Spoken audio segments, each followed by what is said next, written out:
ce n'est qu'au crépuscule que la chouette de Minerve prend son envol. Qu'est-ce que ça veut dire?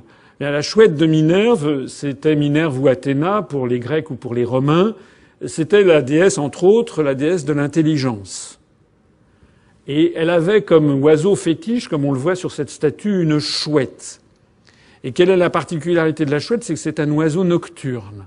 Et qui, comme le dit le grand philosophe allemand, prend son vol à la tombée de la nuit. Donc ça veut dire quoi? Eh bien, ça veut dire que l'intelligence ne se développe qu'à la fin, lorsque les choses se sont déroulées. Ce n'est que lorsque les événements s'achèvent que l'on en comprend parfaitement le sens. Ça, c'est très important. L'époque que nous vivons actuellement, les gens qui la vivent croient la comprendre. Nous ne la comprendrons bien que dans 50 ans ou dans 100 ans. Où petit à petit, toute une série de choses cachées, qui est-ce qui tire les ficelles, etc., apparaîtront à ce moment-là au plus grand nombre.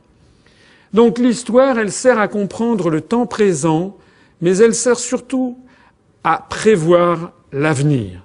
Puisque ce n'est qu'une fois que les événements se sont passés, qu'on a compris ce qui s'est passé, et parce que, comme je le disais tout à l'heure, un événement qui s'est produit une fois a des chances de se reproduire.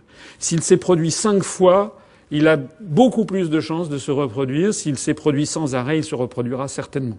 En revanche, un événement qui ne s'est jamais produit dans l'histoire a très peu de chances de se produire un jour.